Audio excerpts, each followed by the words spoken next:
Bonjour Alimata Fofana, c'est aujourd'hui le 6 février 2024, la journée internationale de lutte contre les mutilations sexuelles féminines et vous êtes l'une de celles qui témoignent haut et fort de ce scandale mondial. On pourrait dire qu'aujourd'hui il y a encore 120 000 femmes qui seraient victimes d'excision en France. Vous, à l'âge de 5 ans, vous avez connu ce drame, Alimata. Vous l'avez écrit dans À l'ombre de la cité Rimbaud, à travers un personnage inventé, mais c'était aussi largement votre histoire. Ce livre est republié en édition de poche chez Litos. C'est une tragédie de se dire que ça continue, l'excision. Oui, c'est la raison pour laquelle le livre sort également en version poche. Et suite à la publication de mon livre, j'ai reçu des centaines de messages de femmes. Et ce qui m'avait frappé, c'est l'âge de ces jeunes filles qui ont 20 ans, 25 ans et qui ont subi la même chose que moi. Donc c'est vrai que ça, c'est tragique qu'on n'ait pas su les protéger. Parce que ces jeunes filles, elles sont françaises, parce qu'elles sont nées ici, elles y ont grandi, et souvent, elles ont subi ça lorsqu'elles partaient en vacances dans le pays d'origine des parents. Oui, qu'est-ce qui manque aujourd'hui, Alimata? Qu'est-ce qui fait que ça continue? Qu'est-ce qu'il faudrait faire? Je pense qu'il y a un manque de volonté politique, déjà. Il faudrait qu'on sensibilise davantage les médecins scolaires, les assistantes sociales, les professeurs, les assistantes maternelles, parce qu'il y a encore une très très grande ignorance. Et souvent, moi, il y a des profs qui m'écrivent et qui ne savent pas à qui s'adresser quand elles pensent qu'il y a une petite fille qui risque de subir une excision. C'est qu'il y a un vide. Il y a un vide et le vide n'est pas comblé, raison pour laquelle on le m'écrit. Donc c'est pour ça que l'excision persiste, parce que les professionnels de santé ne sont pas forcément formés à cette question-là, mais en plus, il y a le tabou. Le tabou lié à cette pratique. On n'en parle pas, ou on en parle très très peu. Oui, on peut dire d'ailleurs aujourd'hui, c'est une journée internationale de lutte contre l'excision, qu'on n'en parle pas assez. Mais on voit même en France, les mouvements féministes ne parlent pratiquement pas de cette question. Non, elles n'en parlent pas du tout et moi c'est ce que je leur reproche. Pourquoi? Parce que je pense que le premier droit pour une femme, c'est de disposer de son corps. Alors moi, je trouve ça très bien, si on veut parler d'écriture inclusive, si on veut parler d'égalité salariale, certes, c'est très bien. Mais la priorité quand même, c'est quand même des petites filles qu'on ampute, parce que c'est une amputation, c'est ça qu'il faut comprendre. C'est une amputation. Des petites filles, des bébés, parce que ça arrive également à des bébés. Moi, j'ai entendu des bébés de 3 mois, 2 mois. Donc, en tant que femme, on doit se saisir à bras-le-corps cette question. Qu'est-ce qu'on attend aujourd'hui ? C'est ça la question. Oui. Qu'est-ce qu'on attend? Alors, on considère pour certains qu'il s'agit d'une tradition, qu'on ne veut pas se mêler des traditions africaines, qu'on évite au contraire en se disant si on en parle ou si on fait quelque chose, ça risque d'être mal compris, mal vu. Qu'est-ce qui se passe? Surtout qu'en France, on parle beaucoup d'universalisme. Si on parle d'universalisme, c'est que ce qui me touche te touche et ce qui te touche me touche.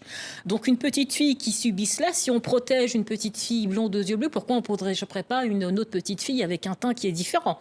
Quand on parle d'universalisme, c'est là, concrètement, on peut l'appliquer. Parce que ce sont des Africaines, on s'en fout, entre guillemets.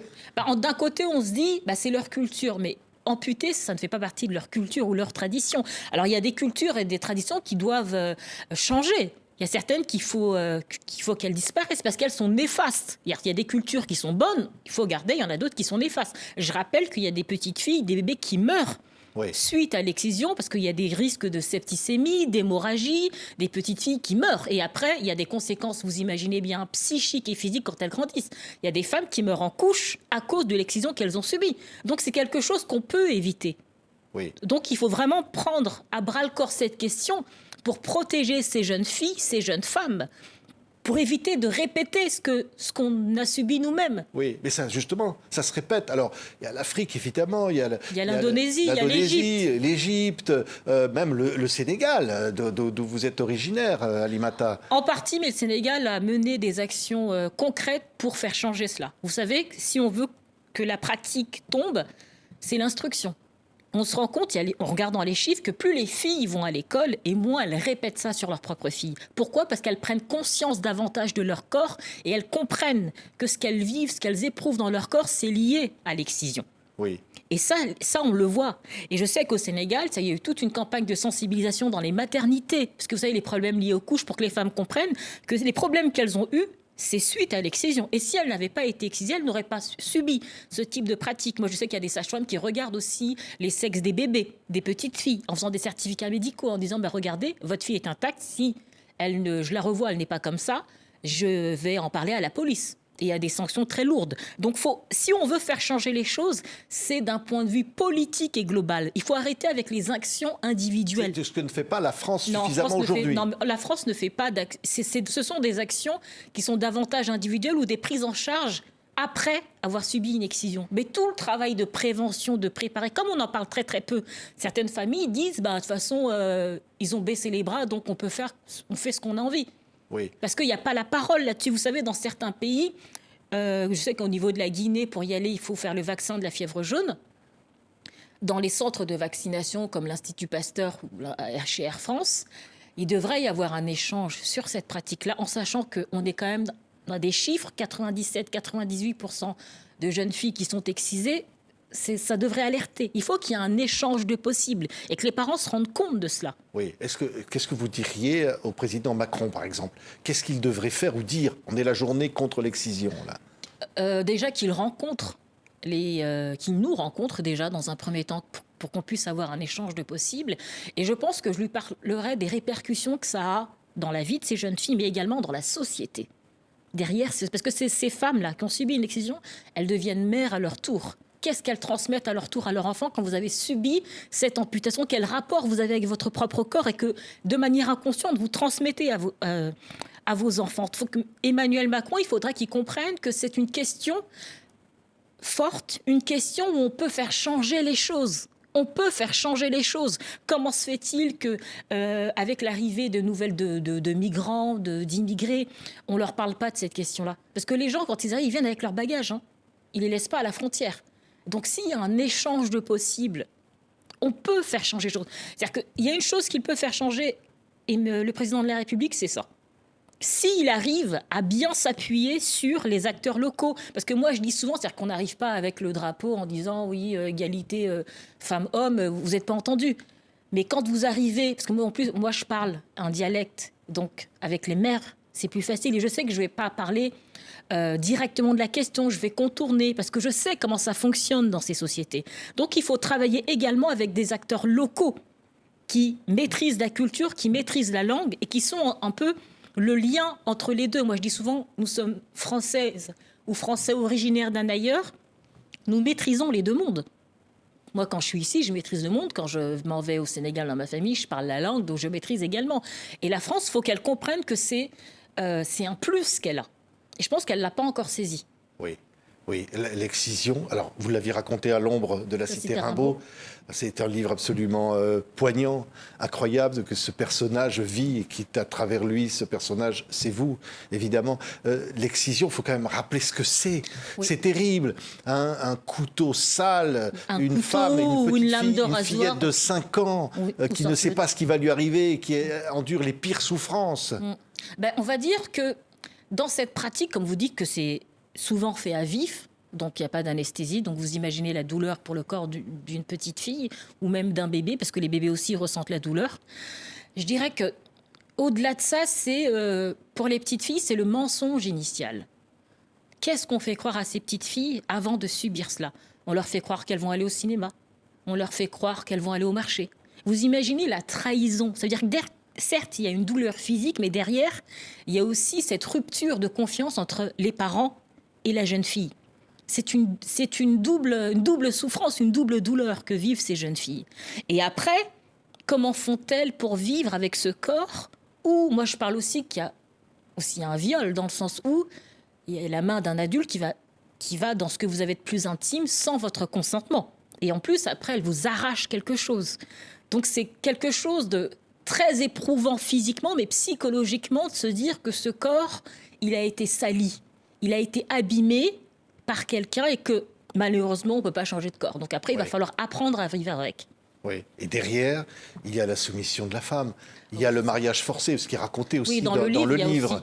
C'est, à un moment donné, pareil, un voyage d'agrément dissimulé pour ensuite un mariage qui n'est pas voulu. Exactement. Ça veut dire que quand on excise, c'est pour préparer au mariage. Parce qu'il faut comprendre pourquoi on excise les petites filles. Il y a une raison. Alors vous allez me dire c'est totalement irrationnel et idiot, mais le problème c'est que les gens croient en cela. Dans le sens où quand on excise, on pense que la fille elle va rester vierge jusqu'au mariage ou que la fille ne va pas tomber enceinte en dehors du mariage. Mais ça n'a strictement rien à voir. Donc pour cela, c'est-à-dire que l'objectif, c'est que la fille se marie. Et on ne se marie pas pour soi, mais pour consolider les liens familiaux. Donc c'est pour ça que Maya, quand elle part, on lui dit pas ouais, tu vas te marier avec lui parce que tu es amoureuse, c'est pas le problème. Tu vas te marier avec lui parce que ça arrange toute la famille. Donc on lui demande pas le consentement. Le consentement, c'est au niveau des parents et pas de la jeune fille. Donc elle subit ça. Comme elle subit un mariage qu'elle ne veut pas, elle subit donc des viols parce que c'est sans son consentement. Donc moi je trouve que c'est important aussi de mettre les bons mots, de bien définir ce que vivent ces jeunes filles. Et je tiens à préciser en plus que moi quand j'étais au lycée, il y avait des jeunes filles qui disparaissaient au mois de juin et qu'on ne revoyait pas en septembre et qui étaient mariées. Mais à l'époque, ça passe, on disait rien. C'est-à-dire qu'il n'y a personne qui s'interrogeait en disant bah, tiens, elle n'est plus là. C'était comme normal, vous voyez, alors que ça ne l'est pas du tout. Oui, c'est terrible quand on lit ça, parce qu'effectivement, on n'épargne pas les détails, parce qu'il le faut, il faut dire la vérité. Ah oui, exactement. Il faut dire la vérité, que les petites filles, on leur laisse à peine de quoi, je veux dire, vivre, mais elles ont des souffrances permanentes. Elles ont des souffrances permanentes et la soupape, c'est l'école. Les filles se saisissent de l'école parce qu'elles comprennent que c'est le seul lieu qui va leur permettre de s'émanciper. Et c'est la raison pour laquelle l'école est très présente dans mon livre. C'est-à-dire que mon livre débute où elle est à l'école maternelle et on termine où elle est à l'université. Mais l'école a une place prépondérante. Moi, je dis souvent, je suis plutôt reconnaissante vis-à-vis de l'éducation nationale française, même si je sais qu'il y a des problèmes, je sais tout ça. Mais j'ai bien conscience que l'école m'a permis de me sortir du chemin qui m'était tracé. Et qu'il n'y avait que l'école qui pouvait faire cela pour moi. Et il y en a d'autres femmes, d'autres qui ont le même parcours que moi. Sans l'école, on aurait répété un schéma. Grâce à l'école, on peut se frayer un autre chemin. Moi, je dis merci pour cela. Oui, oui. Et la reconstruction physique, oui, qui est possible, mais extrêmement encore pénible et extrêmement difficile. Difficile, vous parlez douloureux. Oui, c'est ça, c'est très douloureux, la reconstruction physique. Et je pense que la reconstruction physique n'est pas une fin en soi. Que le vrai travail, il est psychique. Il faut déconstruire pour reconstruire.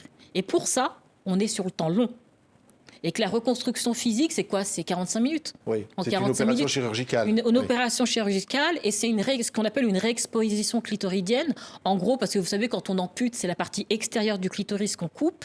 Et là, quand on fait une réexposition, on va chercher, comme le clitoris est beaucoup plus grand, l'intérieur, et on tire vers l'extérieur, et après on recoupe. C'est ça, une réexposition clitoridienne.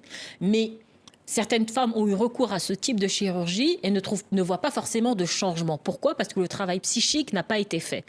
Mais quand les deux vont de pair, ou il y a certaines femmes qui n'ont pas besoin de reconstruction chirurgicale, mais uniquement une prise en charge psychologique, eh ben, ça va mieux. Tout va beaucoup mieux. C'est-à-dire qu'il faut se réapproprier son corps. Le vrai travail, il est là. Et se réapproprier son corps, moi, je pense que c'est également par des gestes du quotidien. Oui. Les femmes, évidemment, les mères qui reproduisent ensuite ce qu'elles ont elles-mêmes subi. Oui. Et puis les hommes là-dedans, vis-à-vis de femmes qui n'ont pas de plaisir sexuel. C'est pas forcément pas de plaisir sexuel, c'est plus complexe que ça.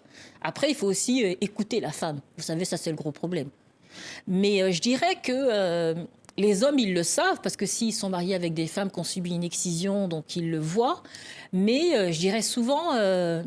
il faut avoir la capacité d'aller à l'encontre de la famille. La capacité de se dire là, non. Et vous savez, quand vous dites que les mères répètent ce qu'elles ont elles-mêmes subi, mais pourquoi? Parce que souvent, elles n'ont pas été à l'école. Souvent, c'est ça, c'est qu'elles n'ont pas été à l'école et la pression du groupe fait que, même certaines mères qui ne veulent pas, la pression est tellement forte qu'elles finissent par céder. Mais on voit que dès que les filles, moi je vois même avec ma propre mère, quand elle prend conscience, donc forcément ça prend plus de temps quand vous n'avez pas eu accès à l'instruction, mais quand vous prenez conscience des choses et que vous comprenez les répercussions que ça a et à quel point c'est totalement inutile et à quel point c'est même dangereux pour vos enfants, vous ne le faites plus. Mais pour cela, il faut prendre conscience de ça et faire la connexion entre ce que vous éprouvez dans votre corps et cette pratique, parce que souvent il y a une dissociation qui est faite entre les deux. Ouais. Moi, quand j'en parle, je me souviens quand j'étais partie, je crois que c'était en Mauritanie, j'avais parlé de ça à une femme en lui disant « Mais là, ce que tu éprouves, c'est à cause de l'excision. » Elle me dit « Ah bon, j'y avais pas pensé. » C'est-à-dire qu'il faut parler. Et il faut que les médecins parlent dans les dispensaires aussi, je pense à là-bas, dans les dispensaires, les infirmiers, les infirmières, les sages-femmes, en leur disant « Mais ce que vous faites là, c'est toxique, c'est nocif, il n'y a rien de positif là-dedans. » Et hormis, parce que la volonté, quand on fait ça, c'est contrôler le corps de la femme. C'est ça qu'il faut garder en tête. Pourquoi on fait ça? Parce qu'on veut contrôler le corps de la femme. Oui. Donc quand on excite, c'est pour les hommes, c'est pas pour les femmes. Ça, je tiens à le rappeler. Dans le livre, vous en voulez à cette tante qui vous trahit, cette petite fille de 5 ans, que l'on maintient au sol, dont on écarte les jambes de force, qui hurle et qu'on fait subir cette torture pour des gens proches en qui l'enfant avait confiance. C'est ça le mensonge initial, il est là. C'est que la famille comprend que pour que la petite fille accepte de suivre et d'aller voir l'exciseuse, il faut forcément quelqu'un en qui elle a confiance. Donc, vous voyez, c'est aussi la trahison. Moi, je ne suis plus du tout dans la colère. C'est pour ça que je peux être face à vous et échanger avec vous. Sinon, je pense que je ne serais pas revenue vivre en France. Mais moi, j'ai pardonné. Mais quand on pardonne, c'est pour soi avant tout. Je pense que c'est important de pardonner pour qu'il y ait un échange de possible. Après, moi, j'ai échangé, j'ai parlé, j'ai expliqué pourquoi il ne fallait pas que ça se répète. Mais moi, je ne suis plus du tout dans la colère, ni dans la rancœur. Je trouve que c'est important aussi de dépasser. La colère, elle se justifie, mais au bout d'un moment, il faut qu'elle devienne autre chose, sinon elle devient totalement autodestructrice. Oui, il y a quelque chose de très fort, Alimata Fofana, c'est qu'il y a ce livre que vous avez écrit, et puis cette parole que vous portez, j'allais presque dire, c'est naturel pour vous, mais c'est en même temps beaucoup de courage. C'est qu'au fond, beaucoup de femmes se sont réduites elles-mêmes au silence, en subissant ce qu'elles pouvaient penser presque comme une honte d'avoir à le dire. Et qu'aujourd'hui, vous dites, au fond, la honte doit changer de camp. Exactement. Et vous dites, il faut libérer la parole. C'est exactement ça, vous avez tout dit.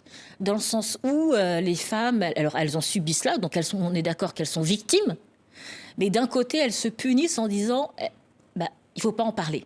Il ne faut pas en parler et elles ont terriblement honte de ce qu'elles ont subi. Et comme vous dites, la honte doit changer le camp parce que quand vous êtes une enfant ou un bébé, vous y êtes strictement pour rien.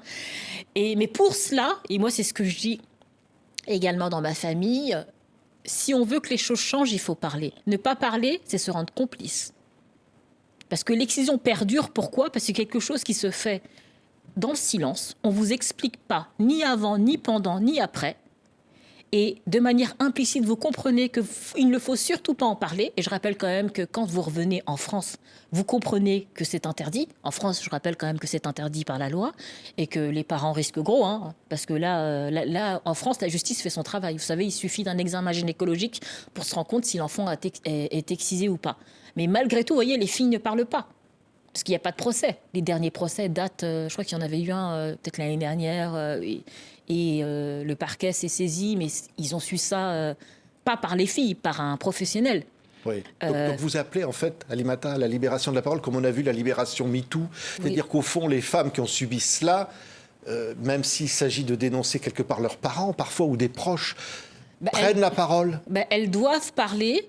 Elles doivent se sentir aussi, parce que aussi c'est la question de la sécurité, vous voyez. Et après, c'est très compliqué quand vous avez 7 ans. Vous imaginez, quand vous avez 7 ans, vous imaginez pas vivre ailleurs que chez vos parents. Mais je dirais, vous voyez, quand vous parlez du tabou, certes, il y a les victimes, mais il y a aussi le monde médiatique. Il y a aussi le monde médiatique où on parle très très peu de cette question. Il y a également le monde médical, parce que moi je sais, certaines sages-femmes disent « Ah ben non, moi j'ose pas parler » alors qu'elles savent pertinemment que la fille a subi une excision. Et vous savez, quand les sages-femmes osent parler avec la patiente, vous savez pourquoi? Dans le sens où, au moment de l'accouchement, toute l'équipe médicale va être préparée.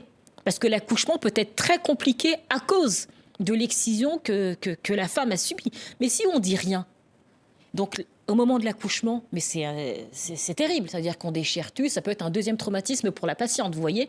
Donc c'est la parole, quand elle circule, ça aide les victimes et ça aide également les professionnels de santé, ça aide également le monde scolaire, parce que je rappelle que dans les écoles maternelles, moi j'ai été aussi enseignante en école maternelle, on travaille avec les assistantes maternelles, c'est elles qui sont avec les enfants dans les toilettes. Donc elles voient certaines choses. Et moi j'entendais les assistantes maternelles dire on devrait nous former pour nous expliquer tout ça. Et malheureusement, ça n'est pas le cas. Merci. Merci Alimata Fofana, c'est un témoignage toujours absolument exceptionnel. À l'ombre de la cité Rimbaud, c'est ce livre-là qu'il faut absolument lire parce qu'il est vraiment poignant chez Litos. On se quitte avec cette voix qui vous a sauvé peut-être la vie de Céline Dion, parce qu'il y a l'admiration pour Céline Dion, qu'au fond on s'accroche à quelque chose. Exactement. On s'accroche, moi, à ce que j'appelle des puits de lumière. Donc je me suis accrochée à la voix de Céline et c'est la raison pour laquelle je suis face à vous.